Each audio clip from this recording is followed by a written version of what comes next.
Welcome to another episode of the Jimmy Rex Show. I'm here with Susan Petersen. She is the founder and CEO of Freshly Picked. And your story, I have been following you for several years. You don't know this, but when you were on the Shark Tank, Mark Cuban, who's one of the smartest business guys out there in the world, he said that your entrepreneur story is the best one he's ever heard. He said it needs to be in textbooks all over, business and entrepreneurship textbooks. Yeah.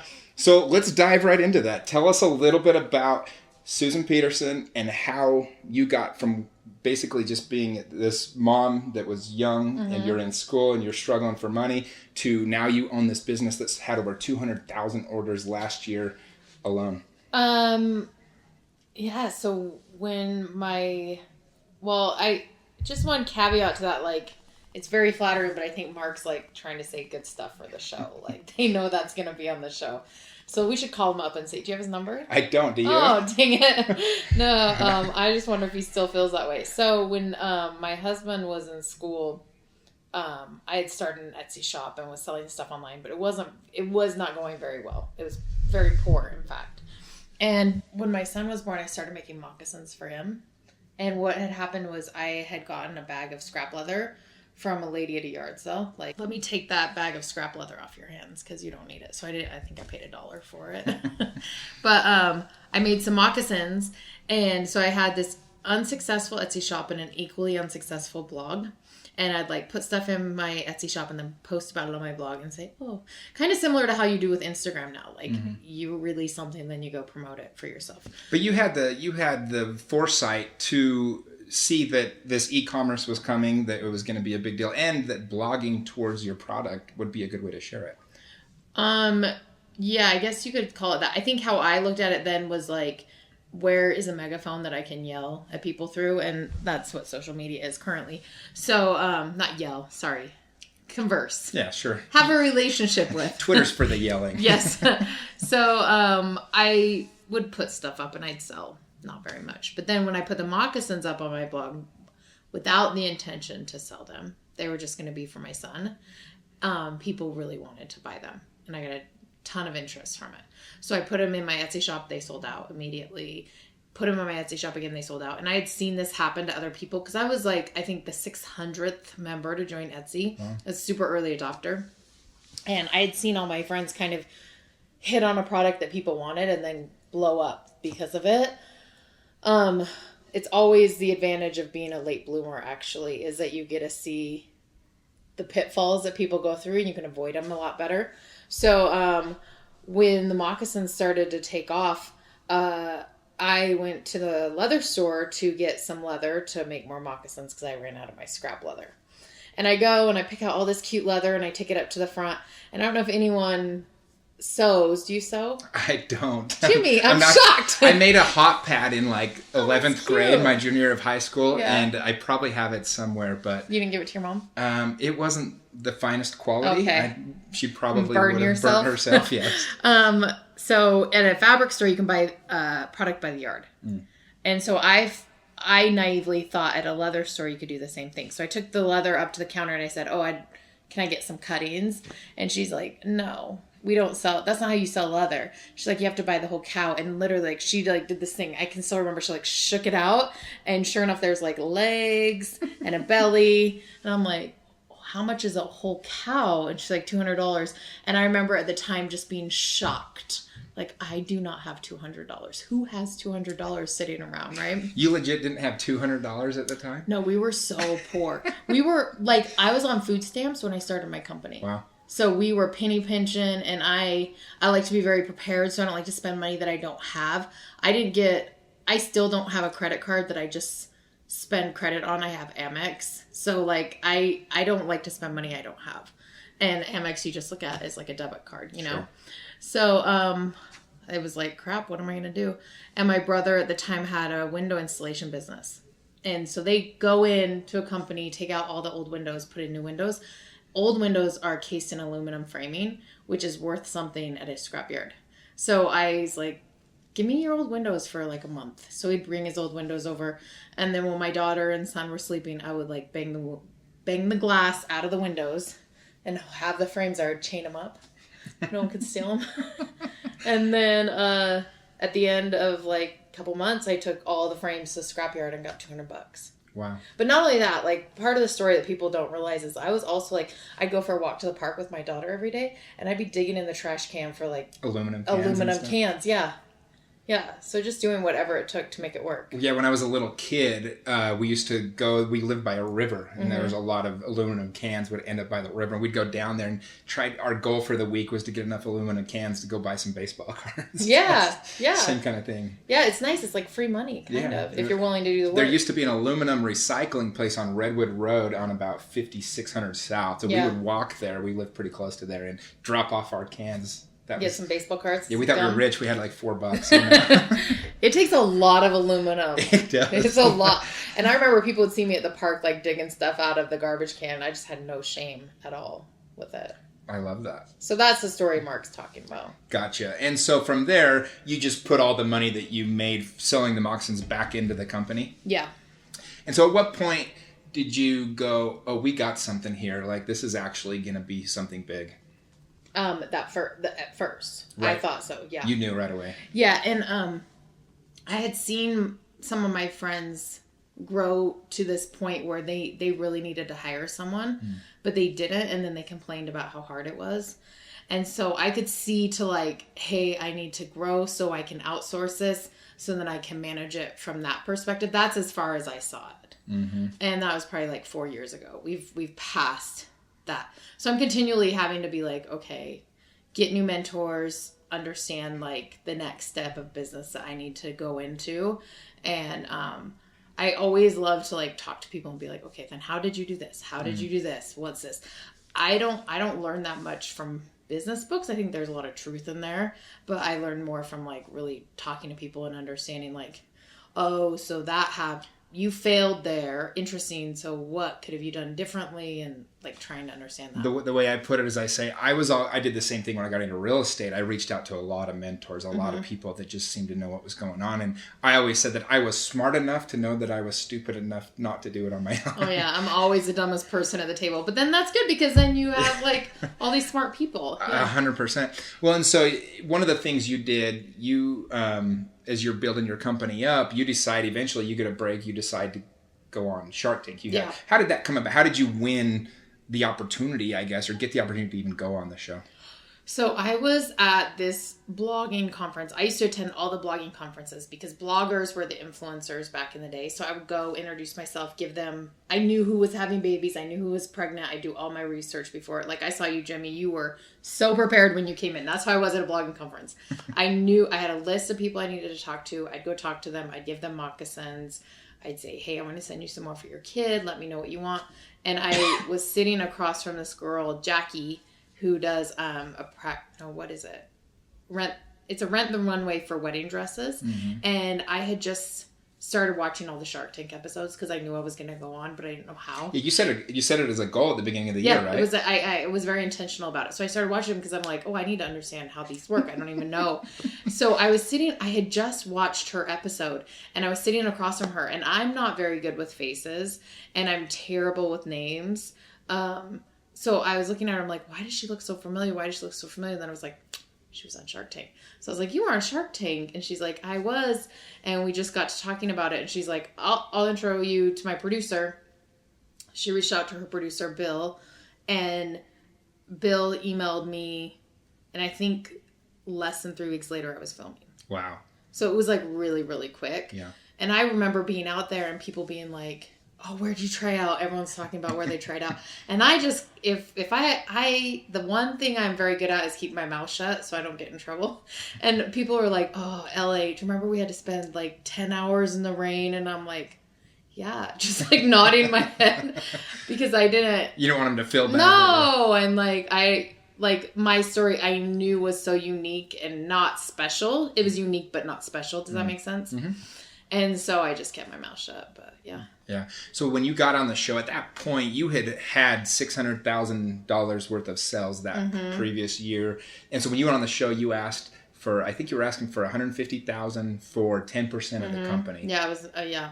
Did you have a shark in mind that you wanted to be the one? Yeah, well, obviously Mark is everyone's dream boat shark. But then I thought I love Kevin. But I thought that Damon made a lot of sense from consumer goods point of view. Yeah, with his history with Fubu and everything else. Yeah. And so when you got on, it was kind of funny. I've watched it again just recently, just as I was preparing for this interview. But they really kind of seemed like they really appreciated you and they loved the story. But a few of them didn't really know what they were how they would help you. They kept saying, "You'll be better off without me." And then it came down to Kevin and Damon, and you ended up taking the offer from Damon. But then it fell apart. You ended up actually not doing a deal. So you kind of got the best of both worlds, though, because on the show, the deal gets done, and you're just so happy. You walk out of there just glowing, you know. What caused the deal to fall apart afterwards? Like, for those of us that aren't used to the back stories and all that, like, how does that work?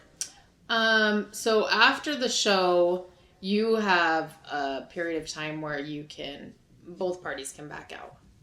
And as we were hammering out just kind of the nuances of the deal, I came to understand the type of deal that Damon writes, which is it was not favorable for me. I think I'm kind of, I go rogue and like, I do things my own way. And I'm not saying this to brag because a lot of times it's not great. I end up taking the long road. But for me, it wasn't the best deal. And I think I think a trap that entrepreneurs fall into is you think one investor is going to change your business, or one employee is going to change your business, or, one thing is going to change your business, and it's totally false.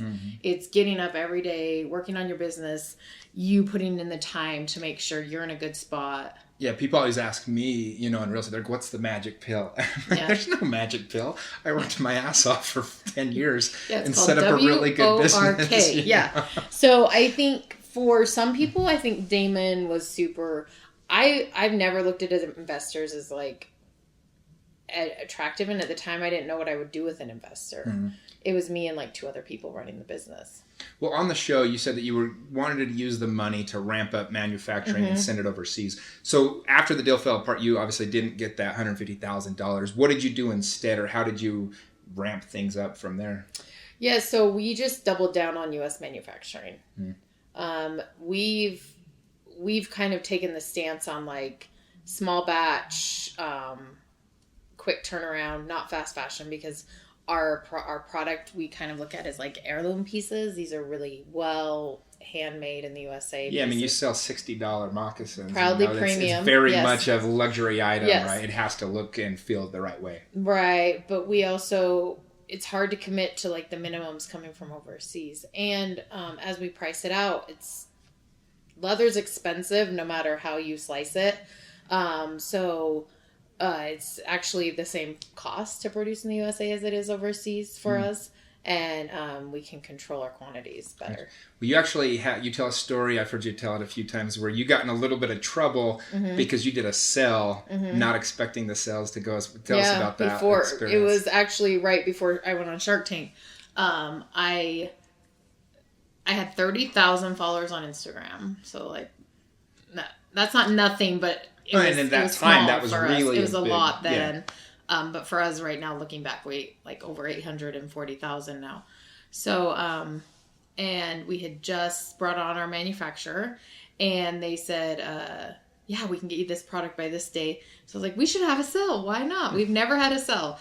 And so we put the product on just 25% off, and within hours had sold 2,000 pairs of moccasins that we didn't have the leather for, that were not produced, nothing.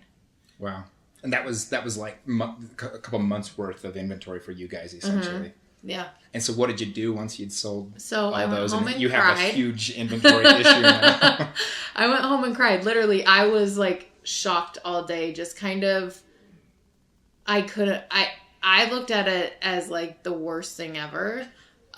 Just because I had people's money and nothing to give them for it. And I felt really terrible about it.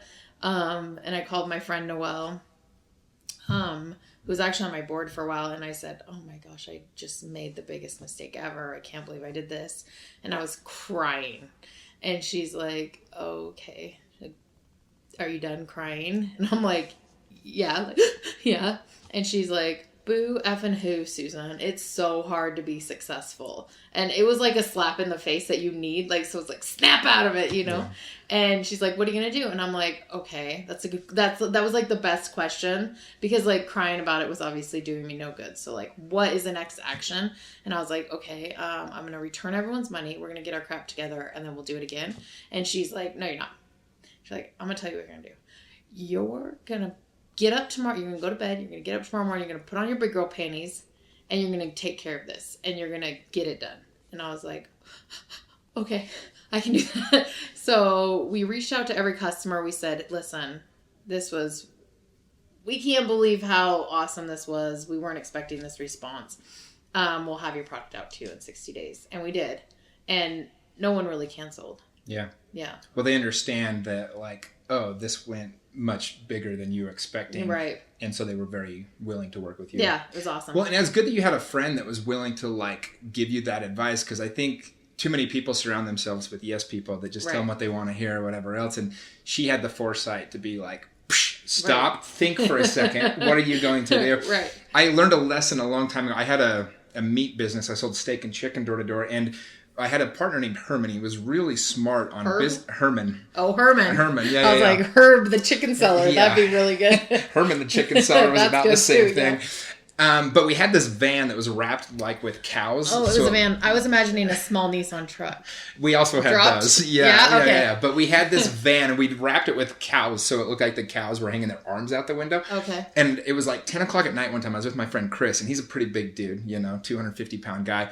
And I knew the van, we saw it parked in a parking lot of a grocery store. In the van, the back door didn't close. It didn't lock. And so I was like, hey, this will be funny. Let's sneak in the van. When he comes out of the grocery store and starts driving off, there'll be somebody in his van. He'll freak out. It'll be hilarious. I would be so scared. Right. That's what we kind of thought. We were like, this will be a funny prank, right? It's not supposed to go anywhere.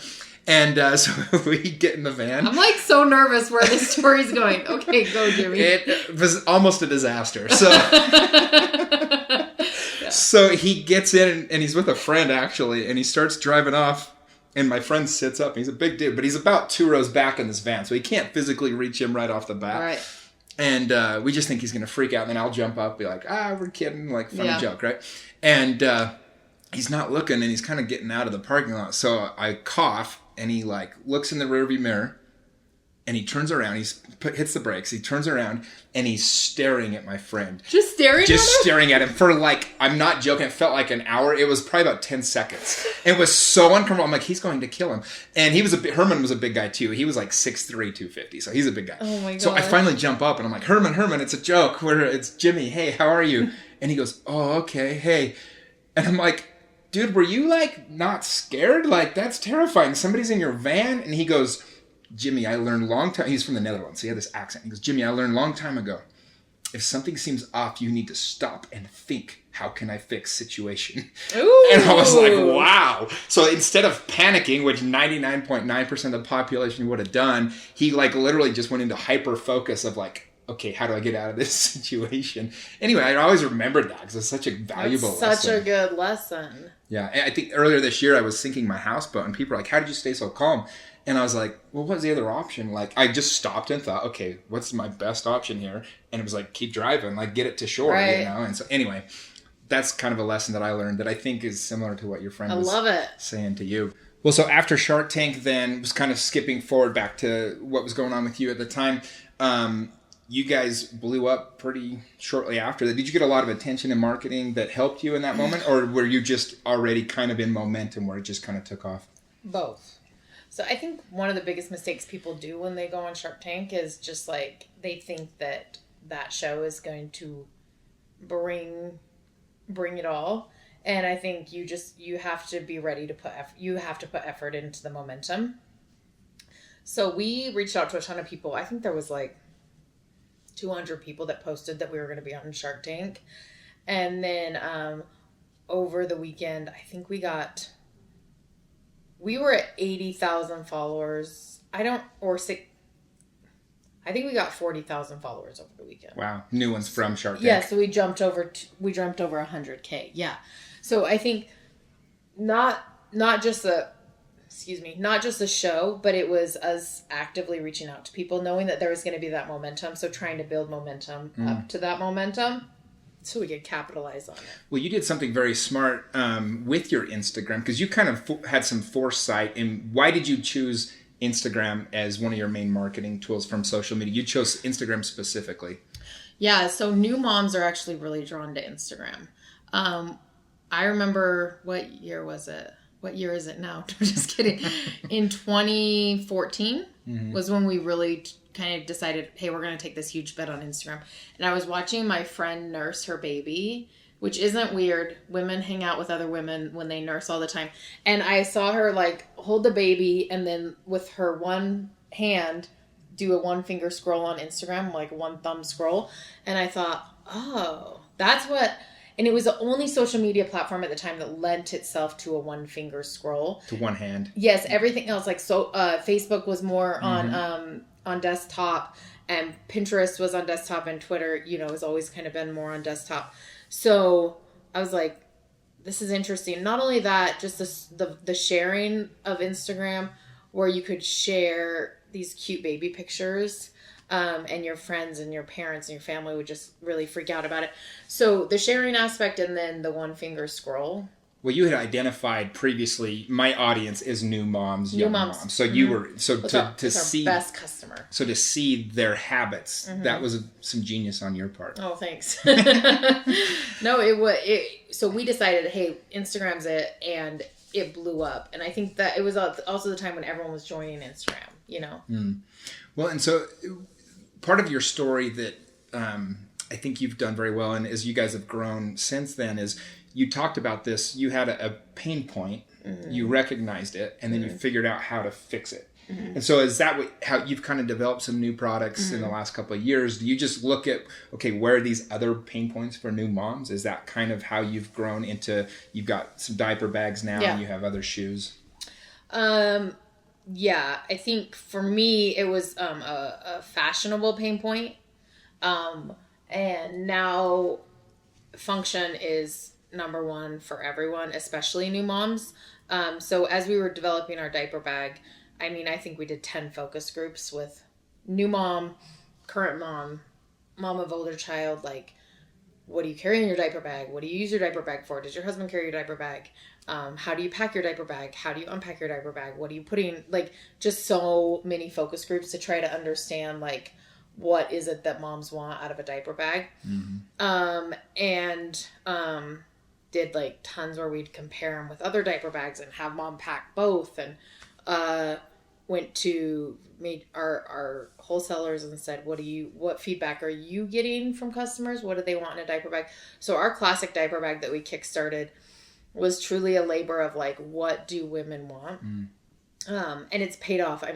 Our classic diaper bag, our big size, is the best-selling diaper bag in Nordstrom and Bye Bye Baby, which move the most diaper bags. So I feel like as we approach new product, we're looking at a mom's life as a whole, rather than just like what is happening in that one little moment. So like our kids' shoes, the biggest problem with kids' shoes is they're a pain in the butt to get on. And you feel like, I don't know how many times I've told my children, put on your freaking shoes. Like, if I had $1, I wouldn't need to work. And then they stink. Kids' shoes are stinky. And they're really functional looking, so they're not very cute, although they're getting better. So if you're looking for like a well-made children's shoe, it's going to have like this thick sole with like light up stuff on it or whatever. So we were looking at like, okay, what is the relationship between mom and child as the shoe is being put on, and what, as the child uses the shoe, what's happening, and then as the shoe is sitting in your house, what's happening. So we're looking at it from like the several use. Angles, yeah. So to answer that, we came up with like, has to have elastic laces. Freshly picked shoes have to have elastic laces, which give child this confidence of like, oh, I can put on my own shoes, and mom this freedom of like, you can put on your own shoes. All of our shoes currently are leather lined. Leather actually breathes really well, and your feet don't get stinky if you have a leather lined shoe. And then as the kid's wearing them, we want them to be cute and comfortable. So we have this really special sole that we worked with our manufacturer to develop. And then they look great in your house after. So kind of the whole gamut. Wow. That's, I think as you tell the story of kind of how you came up with those, it helps people, I think, to understand how much really goes into product development once you start growing as a company. Because that's one of the toughest parts of, especially a company where you're designing specific shoes or specific items of clothing, is if that's not a popular item, all of a sudden you got all this inventory that's not selling. And so you really have to understand your customer, understand what it is that they want to put out. Yeah, exactly. Yeah. Well, so to back up a little bit, after Shark Tank, that whole thing, you hadn't taken on any money at that point. At what point did you decide, okay, I am going to reach out to expand and take on investors? And how did you decide who to get into business with? We just barely last June brought on investors. So 8 years in. Wow. So you bootstrapped it for 8 years. And what was your decision to finally bring on investors or partners? So I never wanted to have a lifestyle company. Like, I've always wanted to grow and sell. Like, that's always been my goal. Is grow, and have it be marketable. So, we're at this point in Freshly Picked's growth where we really need to take it to the next level. And, you can't, with product, with e-commerce, with consumer goods, you really need to bring on people who have done it before. So it was like a human capital and then strategic partner, financial capital. Yeah. Gotcha. Is that when you were on Shark Tank, both Kevin and Damon warned you, or no, I think it was and Robert warned you about going into retail. Yeah. But you're in the biggest retail areas now. You're in Saks, you're in Bloomington, right. you're in Nordstrom. How did you make the decision to go into retail, and was it tougher than you expected it to be? No, we're 73% direct to consumer. Okay. So retail represents a small portion of our business, and we're strategic about how big we let retail get. We don't want it to get more than 70% of our business. We want to keep 70% of our business direct to consumer. We want to own our email list. We want to own our customer. We want to know what they're purchasing. We want to know their buying habits. We want to know their needs and like who they are and what they want from us. And you don't get any insight into that in retail at all. It's kind of like, we think people like this, and you put it out. So retail, though, for us, we look at it kind of as a marketing strategy. It's like, if you are in these retailers, then you're in front of people and people know about you. Was it hard to get in those top retailers like Nordstrom? Like, what's the process for placing a product? No, they like just that? reached. Here's the thing. You know what that scene in Legally Blonde when Elle Woods is like at Harvard and her boyfriend's like, "You got into Harvard?" She's like, "What? Like, it's hard?" I feel like that so many times. It's like Nordstrom just reached out to me. So people are like, how do you get in Nordstrom? I'm like, what? Like, it's hard? Well, I think the lesson, though, is have a good product, right? Like, at the end of the day, you have a hell of a product that everybody wants. And when you hustle for one dream, there are other things that follow, and you need to, like, know what to pick up and what not to pick up. So I was hustling for Shark Tank, knowing that was going to lead to opportunities, and so many opportunities came. I mean, people wanted to buy my business. People wanted to partner with me. People wanted to do a ton of stuff, and it was like, what do I want? What is best for the business, and what should we actually consider? So, well, one thing that happened from that too is Kourtney Kardashian, Jessica Alba, several celebrities have bought your shoes. Several have been seen on magazine covers with the shoes on their children. Are any of those strategic partnerships, or do they just love your product? That's organic, yeah. Wow. Yeah. So what kind of boost did you see when, like, for example, when Kourtney Kardashian was on the cover with your shoes? Celebrities for us, have never really sold product. It's really good street cred, but it's not, we're proudly premium, so it kind of there's like, I think that I don't know what the price point is, but there's like you can sell stuff for a lot less, and when celebrities wear it, it's like, oh, I can afford that. And we kind of fall into this premium category where people are like, oh, no wonder only celebrities can wear this. So for us, it's more street cred, like, this person's wearing our stuff, or this person's baby has our stuff, or like, whatever, it looks good on Instagram, but it doesn't actually sell product for us. That makes sense. Yeah. Well, you talked about as you started growing, I mean, you bootstrapped it for 8 years with really no business background. You went to college for like an hour and a half, right? Yeah, none. No business background at all. Yeah. So who did you said you did a really good job of reaching out to mentors. Was there anyone in particular that really took you under their wing, or was it several people? Or did you just kind of, I think you have this kind of like this street knowledge, this street intelligence that is probably more valuable than anything. But was there anyone particularly that helped you along the line or that you reached out to? Yeah, so Noelle has always been super good because she tells me the truth, which is necessary, you know. I have a friend who like the way that I boldly go after like being like, I'm like, oh, that like Jimmy knows how to drive a houseboat, and like, pal, Jimmy, we're going to be friends and you're going to teach me this. Like, I'm very bold about it. Exactly. Cause you sunk it. But no, like if I'm like, oh, this person knows how to do this. I will straight up, I think a lot of times people are like backdoor it. Like, oh, we should hang out or whatever. And I'm like, hey, you know how to do this thing that I want to learn how to do? We are going to be friends and you're going to teach me that. And usually it works. Well, people actually appreciate that though, right? I do a lot of real estate training for agents, and I teach them when you call people you know, don't try to small talk for 5 minutes first. Come right through the door. Hey man, calling you about business real quick. Wondering if you know anybody that's looking to buy or sell a house, or wondering if you have a real estate agent, if I could be your family realtor or whatever, right? And then jump into the other things, because otherwise it comes off ingenuous. The beginning part, you didn't really care about their family, you didn't really care about what they're doing. And so I think I can appreciate, as you're saying that, I would want to be approached that way, right? When people, same thing with me, they're always like, hey, can we go to lunch? I know your brother. And I'm like, sounds great. Like, what do you want? Like, let's go. You know, I'm just kidding. Right. It's just like I went to high school with him or something. And I'm like, well, how about you just tell me, like, what's it about? Like, you know, can a 5-minute conversation solve it? That's right. Yes. And it's like, if you're just wanting to meet me because you want my business or something, well, send me something first. Like, prove that you're interested in making this a symbiotic relationship. And if so, then, you know, my time will be there. Yeah, I'm very bold in networking into people. I'm very bold when I meet people. I have one friend that's like, I can't even watch you when we're in a social setting, because she's not like that at all. So it makes her very uncomfortable. But I'm the same way. Like, why... I never want people to feel like I'm using them, so I'm upfront about what's happening. Oh, I think that's great. Well, one thing that you talked about is you had a whole year where you just said yes to everything. And this was the year that actually brought you on Shark Tank. You had other opportunities. What else came out of that? Did you really stick to that the whole year? And what else came out of that? What were some lessons you learned? Well, I learned when to say no. Because I think sometimes you're like, I don't want to do that, but I don't know why.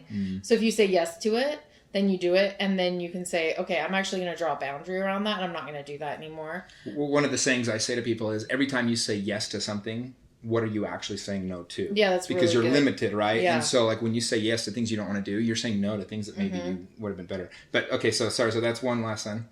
I think what else it taught me was, like, I don't believe in New Year's resolutions, but I do believe in, like, being hyper-focused on something for a 12-month period of time.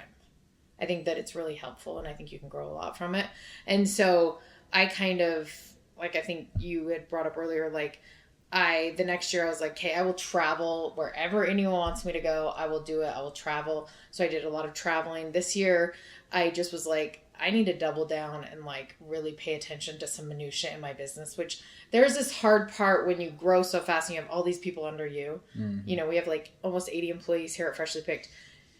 You cannot get in the weeds. You can't be in the weeds and then also, like, be the farmer trying to figure out when to, like, water the fields. Like, you can't do both. And so, but there were a couple things that just they didn't quite have the power behind them that they had before. So I knew that they needed a little more, like, you know, let's lift up the hood. Let's see what's going on. What needs to stay, what doesn't. And so that has kind of been the focus of this year, is like, what are the little things that are going to make a big difference in Freshly Picked. So I think those are the main things, you know, like, I can focus on something for a year.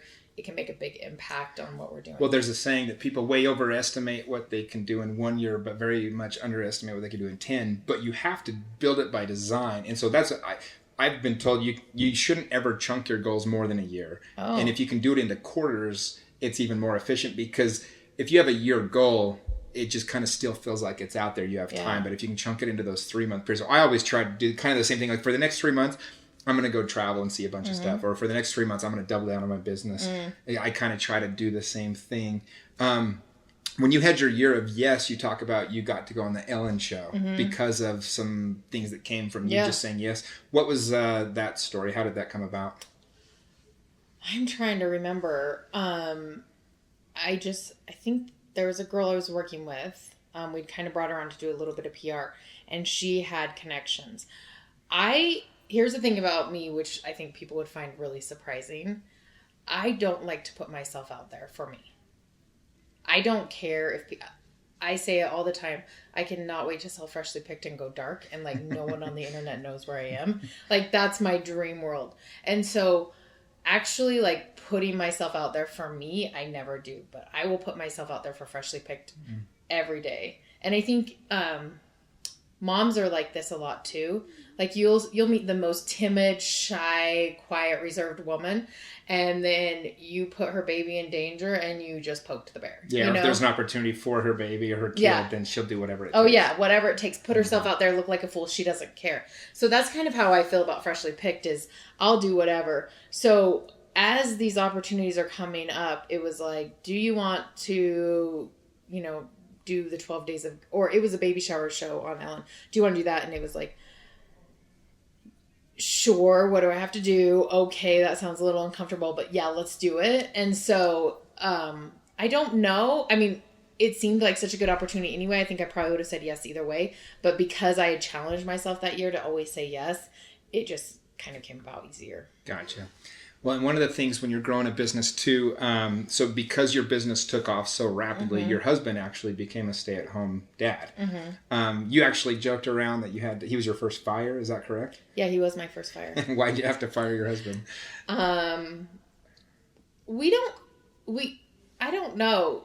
We can't build an IKEA dresser together. Like, we just don't collaborate well. I wouldn't want to work with my spouse. Like, I don't have one, but I wouldn't want to work with him. You want that time where you're away. Yeah, some people really, I've seen it work a lot for a lot of people, but for me, it wasn't. It didn't seem to be clicking into place like it does for other people. So I fired him.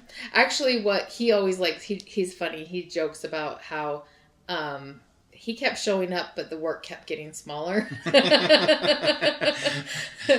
until he became obsolete. Like, hey, we're not doing that anymore. So-and-so kept taking his portion of that exactly. job. So he stopped working. I mean, he only worked for Freshly Picked for 9 months, and he actually didn't work. He was just like pitching in, you know? And then in 2015, I started bringing home enough money that covered what I had been making in the beginning and what he had been making. So it was like both of our salaries. So we kind of said like, hey, when that happens, he's going to quit. And I think he was like, oh yeah, sure. I'll do that. No problem. And I don't think that he didn't actually think it was going to happen. Not because he didn't believe in me, but it's like out there, whatever. So, he's like, okay, I'll stay home.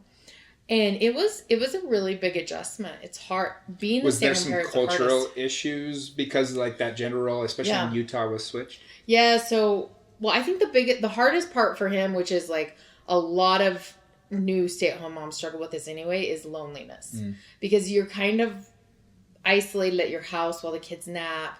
And in Utah, there's a ton of awesome play groups for moms, but he couldn't get his foot in the door there. And I think he's a really nice guy. He's super kind, but I think people were kind of like, ooh, you're the only stay-at-home dad we know. So like play dates were hard for him. It was hard for him to get, my older daughter, I think was like 7 or 8 at the time. And it would be hard for him to get moms to drop their little girls off for play dates. And I remember he's like, I hate doing laundry all day. Like, it's just going to get messy again. They say that's one of the things that stay-at-home moms, they don't have adult conversations really much. And so they really need that. Yeah. And so, well, that's cool that you guys were able to do that and that he embraced that role as he watched you become this, super successful CEO. Oh, yeah. He's so supportive. He's so good. That's great. Well, what's your goals for the next, where do you see yourself in 5 years as, what are your plans with Freshly Picked? And are you I'm gonna be dark in 5 years, Jimmy. Yeah. It's a good thing I got you now. I am, right? No, I think what we're working towards now with the team that we've built and the investors that we've brought on is I'm hoping to build a legacy brand around Freshly Picked. And for me, that means that like my grandchildren will be wearing and using Freshly Picked, but I won't be owning Freshly Picked at that time. So we want to build this legacy brand that lives on beyond what we're building, and then hopefully get acquired by a strategic in the next couple of years. Oh, that's amazing. Well, I was talking to one of the guys I work with. It's funny, I've interviewed, top politicians and sports and business people. And I told him I was interviewing the CEO founder of Freshly Picked, and he was so excited. He's like, dude, all my kids use those. That's street cred right there. Yeah, he was like, I was like, oh, that's cool. Like, I had no idea. And he's like, oh, yeah. And anyway, so for what it's worth, I think people love the brand. For people that want to buy some shoes or have never maybe tried them out, where's the best place to go? Is it you have freshlypicked.com. Perfect. Yeah. Okay, and we'll attach some links to the podcast page. Yeah, cool. Appreciate you coming and spending some Jimmy. time. I think people get a lot out of this. So that's awesome. Thanks. Thank you very much.